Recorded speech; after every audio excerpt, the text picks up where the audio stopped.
na siya kay Terence Crawford. Unang prediction ni Spence, late stoppage ito pabor kay Canelo. Pero ngayon nag-post na suportado na raw niya si Crawford. Samantala may prediction naman si Sean Gibbons at sinabing si Canelo pa rin ang manok niya. All night. Canelo, Canelo, Canelo. Nahati ng opinion ng maraming fans ngayon mga boss dahil nakita ang katawan ni Crawford. Hindi lang basta tumaba ang katawan at nagawang panatilihin ang kanyang forma. Tiwala din si Shakur Stevenson na panalo agad si Crawford.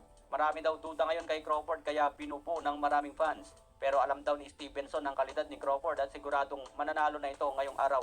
Sa iba pang balita, ayon naman kay Nonito the Flash Donaire, advantage pa rin ni Canelo ang kanyang natural na timbang. Pero pagdating sa skill, ring IQ at bilis, ibibigay daw niya kay Crawford. Malapit ng bakbakan mga boss at malalaman na natin ngayong tanghali kung sino ang magulpi. Makikita sa tail of the tape, mas matangkad si Crawford at mas mahaba ang reach advantage.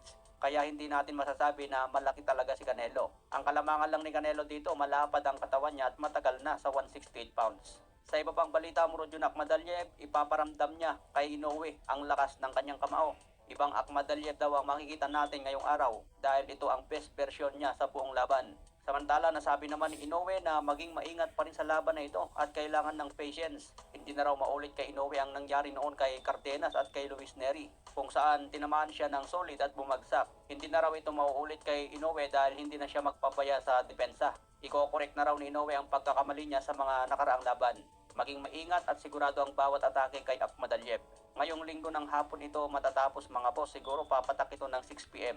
Sa iba pang balita, nagharap na rin si Ryan Garcia versus Devin Haney. Posible ang rematch ng dalawa dahil may unfinished business pa. Panalo sana si Ryan Garcia sa unang laban nila pero nagpositive sa bawal na gamot kaya naging no contest. Ngayon muling nag-usap ang dalawa at may planong rematch. May paparating na laban din si Devin Haney kontra Brian Norman Jr. Dedepensa ni Brian Norman ang kanyang WBO welterweight belt.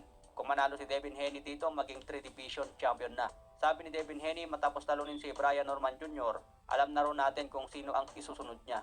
Mabenta pa kaya ang rematch ng dalawa mga boss matapos matalo si Ryan kay Rolando Romero. Marami pa kayang magkakainteresado sa rematch ni Haney at Ryan Garcia.